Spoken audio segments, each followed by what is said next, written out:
Hey, everybody.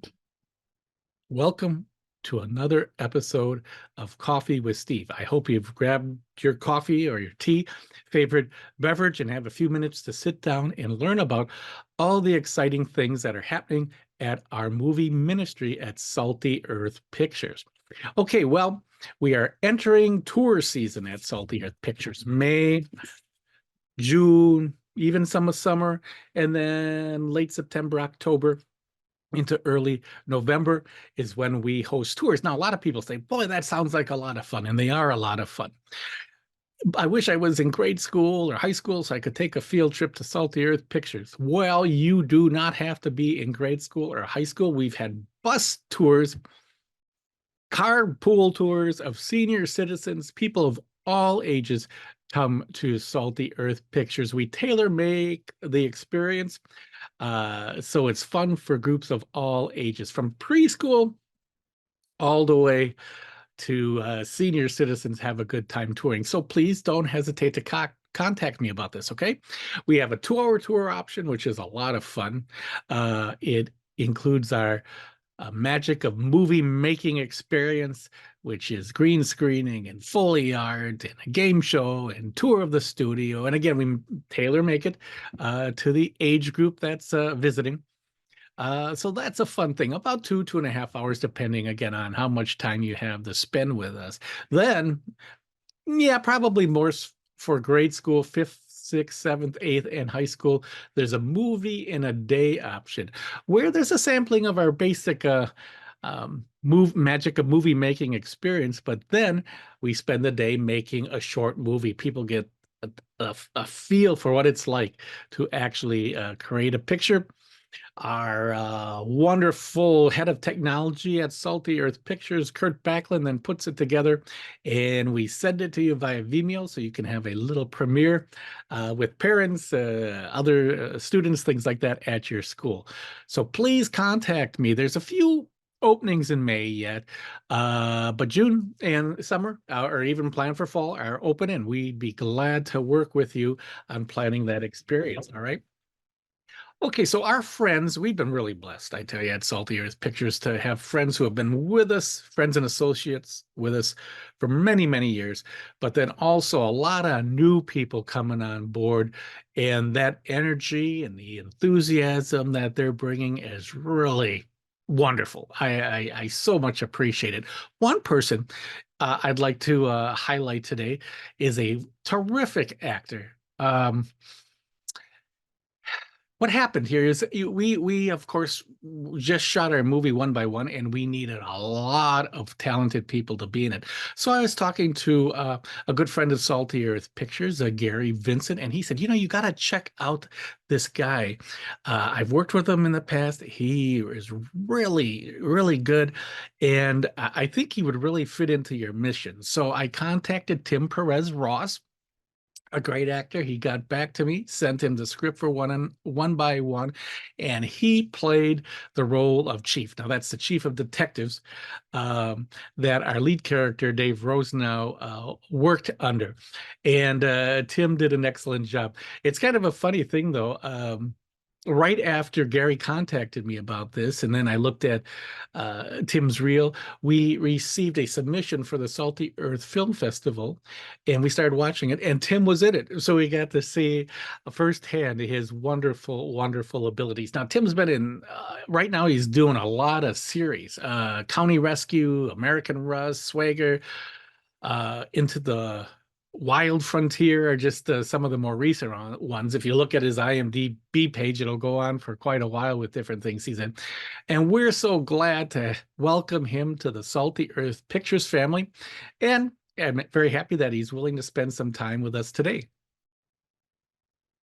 Welcome, Tim Perez Ross, to Coffee with Steve. Thank you. It's a pleasure to be here. All right. It's really great to have you here. Hey, Tim, you came in to film one by one in fall, and it was also the same time as our 20th anniversary annual event, so you got to attend that. And you said something really that stuck with a lot of the people that were there that evening. You came in and You said that you had just finished up a shoot. I think maybe it was in Georgia, and you said you were going up to Wisconsin to film a movie, and someone said, "Oh yeah, right, to the bastion of filmmaking." But you said something that was a great encouragement to us, and if you can recall that, I wouldn't mind if you shared it with our audience today.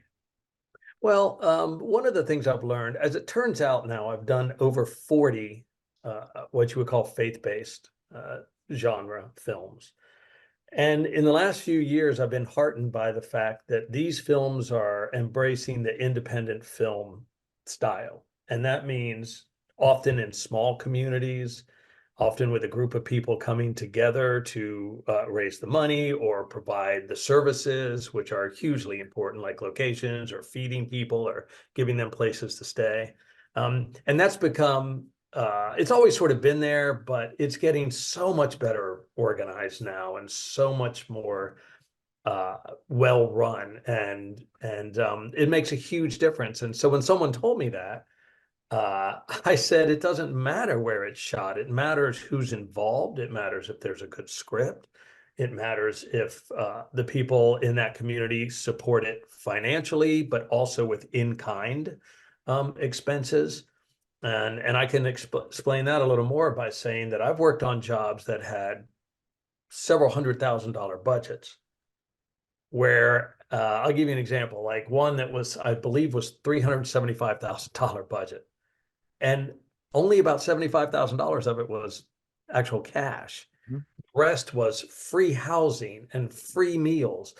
And my character gets arrested, and the local police department provided several cars and several off-duty officers and 2 fire trucks and all of this kind of stuff that they were willing to offer to help tell a story, all of which costs money in the real, if you're making a real Hollywood movie. Um, the movie I just did in Kansas, there were at least a dozen horses every single day, saddled up, transported to set, ready to go and to do all these scenes over and over and over in all these locations. And all that stuff was offered up by the local community people who were involved in the project. And that makes a massive difference. So yeah, Wisconsin can be Hollywood for sure. And it was. Well, Tim, I appreciate you saying that because we've been so blessed to date that every dollar that's spent on a Salty Earth Pictures movie really turns into $4 to $5, and we saw that with One by One, and I already am seeing that kind of enthusiasm for what we hope to produce next. So thanks for sharing that. Um, Absolutely. what did you like about the part of Chief? You sure were good at it. I can't wait for you to see it and your experience with us. Now, I hope this is I kind of feared asking this, but I hope it was a good experience. No, I had a blast doing it. It was a great role. It was I actually love playing roles like that. I had the honor of doing that for a great American family for my TV show County Rescue. Kind of a gruff exterior, kind of tough love kind of guy, kind of helps people make sure they're asking the right questions and until he realizes that he needs to ask himself some of the right questions and try to figure out some of his own answers. Um, so it was a fantastic role to do. I had a blast doing it. My father grew up in this tiny little town in West Virginia, not even a town. He just grew up in West Virginia, kind of out in the middle of nowhere. And man, I really inherited his love of small towns and rural places. And Wisconsin is just a gorgeous place. And so everything about it was enjoyable for me. It really was. I think I told you this the first day I got there. I would do movies like that in places like that full time, 100%. That could be my career, and I'd be very happy. Um, so if you're all out there in small towns with that you raise money for a movie and you're listening, I'm in. Well, we want to make sure that we hold you to that. Absolutely. Um, speaking of that, are you looking forward to the potential of future projects with Salty Earth Pictures? Because we sure are if it works out into your schedule. You can hire me over and over and over, and I'll be there. 100%. I mean, I mean that. These are the kind of places and jobs that I would do over and over. Tim was one of the first people I think I hope you don't mind me sharing this, but over the internet, the share already auditioned for the Don Beebe movie. So Oh, right. Yeah, yeah. As soon as you started posting about it, I'm like, sign me up. I definitely see a football coach or something in Tim here, so that would be fantastic. We do we really would hope that you we like to kid around that once you're in the family here at Salty Earth Pictures, you can't get out, and we sure are so happy that to have one just your personality. You brought so much to this set, just kind of tweaking a chief a little bit, and your amazing talent and your friendship for our ministry. It really means a lot. Well, thank you for saying that. But honestly, you know, from a practical standpoint, if an actor gets repeat business, that's good for their business. That's good. I am my own company. But also, when you find I was impressed with every aspect of your organization and how many people are behind it, and the way that you have built a sort of a film company there. That's rare. So when you're an actor and you find that, you want to stay connected to it, because otherwise we're all just out there trying. I'm going to Richmond, Virginia in a couple of days for a job. Beyond that job, I have no idea. Absolutely no idea where my next job is. So we're always out there looking for a home, as it were. And when you find somebody who does it right, as you guys do, then of course you want to be a part of it. Absolutely. Well, that's a wonderful point you bring up there, Tim. I've been so impressed by the way you work when you're not working. I think if could you offer like a little bit of encouragement to actors who might be searching? It really is about the hustle in between jobs, isn't it? So I mean, if you can see behind me, that's my camera. That's my boom mic. I took a whole guest room and made it a studio. I've got two auditions to do today. Um, so the encouragement is it truly is a marathon. The sprint story is incredibly, exceedingly rare, that someone just hits and then they hit again and then they kind of blow up and they're big.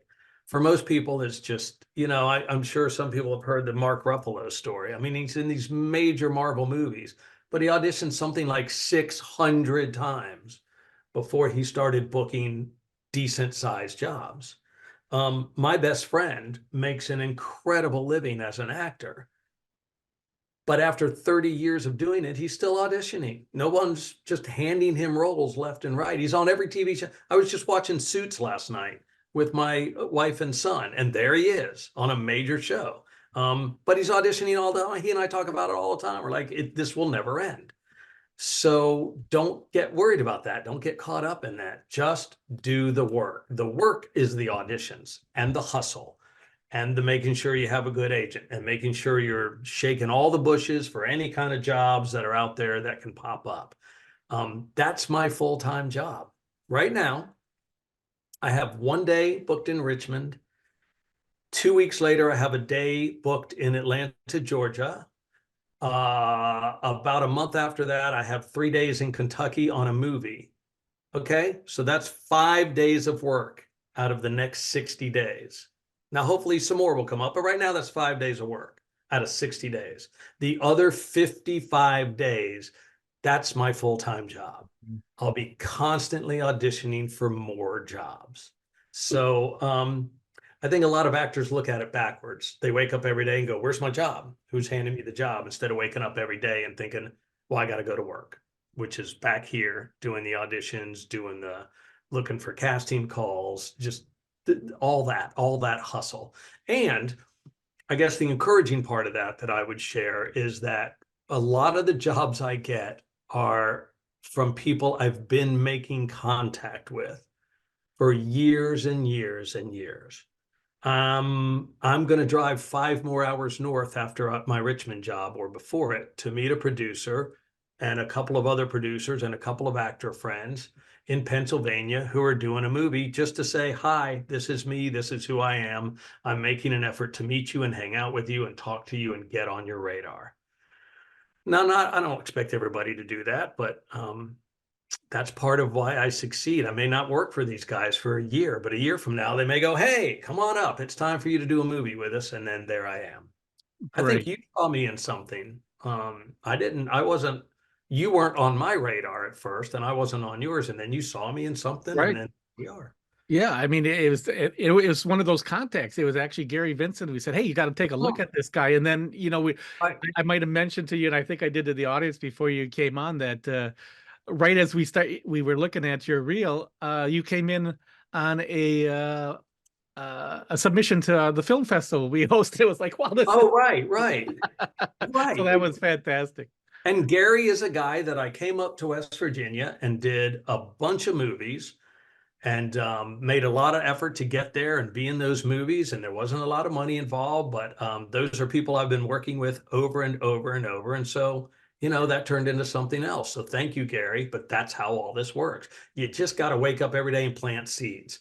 And some of them aren't going to grow for a long time, but it doesn't mean they're not. That's right. That's Every right. day now, I try to wake up and think someone's talking about me, hopefully out there, just some casting director, or I'm popping up because I hear that sometimes. When I finally get a call, someone says, "Oh, yeah, we were talking about you last week for this thing you auditioned for 2 weeks before that." Hmm. And so if you hustle enough and you audition enough and you're out there enough, there are going to be people that are going to start saying, "Hey, what about this guy? Hey, I think that guy could work." Well, don't get so busy that you don't leave room for us. That Absolutely not. Well, I would love to get that busy, but so far there's room. I hear you. I hear you. Well, Gary, we talked to Gary, who's I think also planning to come to the premiere, and Tim Oh, is cool. also. So hopefully, we'll hook you guys up if you don't see He's before great. I love him. November. So, yep. Looking forward to you being at the premiere. I guess in closing, I just want to ask you sort of what's your prayer for One by One, and now that you haven't seen it, but when you do, I think you're going to be very happy. We got a rough cut together. Now it's put music in and things, and boy, I really like the way what we're seeing. But what's your prayer? I guess for One by One, but just faith-based movies in general as we move forward. Well, yeah, it is sort of the same prayer for that movie and for these movies in general. And I guess to me, my spiritual journey has always been very private. So I understand that we're meant to go forth and speak the word and share the word. Well, I do that through my movies, through the stories that I tell in movies. So, and I think that's an effective way to do it. I think that people can get inspired by a good movie. And by the way, I'm one of those people that sort of defends Hollywood more than some other people do because I just watched yesterday. I watched A Man Called Otto, the Tom Hanks movie, and it was fantastic. And I cried 5 times, and I was inspired. Um, Christian movies need to focus on just great storytelling and great production and understand that it does cost money and it does cost effort and it costs uh, there's an investment to be made to bring in good actors and make sure it's a good story and you have good equipment because people won't watch it otherwise. And you can't inspire people if you can't get them to sit around the fire and hear the stories. If Jesus sat down on a rock in a garden and no one showed up, then it would be harder for him to spread his message. But he had an amazing story to tell. He had amazing things to share, and people showed up to hear it. And so we just need to we just need to focus. Let me put it this way. I think a lot of the people I've worked for think, well, we're trying to spread God's message. We're telling a great faith story. And they would sort of look at me funny when I say, yeah, but if nobody cares, then if you make a terrible movie, then nobody cares. You can believe in your message all you want, but if you can't get people to watch it, so I think, and I think this is changing, but I think more people in the faith-based industry are coming to realize, well, just having a cool message or an inspiring thing to say isn't enough. Mhm. You still have to make a good product. People are people, they're humans. They want to be entertained, they want to be compelled, they want to be inspired. And so it's on us to make a good enough product to get them there. I mean, it's one of the reasons Chosen is so incredibly popular. The production values are insane. I mean, they're incredibly good. They're as good as anything that's done anywhere, Hollywood or anywhere else. And it's also an amazing story. So people are coming to see it. They're hungry for it. Um, so yeah, I'm kind of like the chief. I'm kind of the curmudgeon of the business going, hey, it's cool that we all have a great story, but let's tell it better. let's Right. let's Let's Well, really accept the responsibility of having to tell it well. well, you know what? We thank you for taking the time today to spend in this time with us. But even past that, we thank you for helping us by sharing your talents with Salty Earth Pictures, for helping us do that, to always increase the bar, to go higher. And we're so excited for you to be in your first Salty Earth Pictures movie when One by One comes out. So thank you, Tim, for everything. Can't wait to see it, and I hope it's not my last. God bless. Take care. Thank you, Steve. Thank you, Tim. We are so looking forward to working with you again, God willing, on many more projects here at Salty Earth Pictures. Hey, don't forget to get your tickets so you can see Tim as Chief in One by One. The premiere is Friday, November 8th at the Fireside Theater in Fort Atkinson, Wisconsin. There's two options to attend: the VIP reception and screening, or the screening alone. Go to saltyearthpictures.org, our studio store, and get your tickets today. They're going fast. It's going to be just a fun and a wonderful evening, and we'd love to have you there, and we'd love to have your support as Salty Earth Pictures moves forward. Also, don't forget, last time I told you about the official Salty Earth t-shirt for this summer. You can go online also and order your Salty Earth Pictures t-shirt. All right. Thank you. Thank you for your prayers, your encouragement, and support. And I want to just leave you with some encouragement today from Isaiah. It's chapter 40, verse 31. And it says, but those who hope in the Lord will renew their strength. Not hope in themselves, not hope in the world, not hope in their jobs, not hope in anything like that, in money, finances, whatever, but their hope in the Lord, and the Lord will renew their strength. It goes on to say they will soar on wings like eagles. They will run and not grow weary, and they will walk and not be faint. Boy, that's great news, isn't it? And for all of us who sometimes feel a little bit faint or weary, trust in the Lord. He's there for you. Take care. We'll see you next time on Coffee with Steve.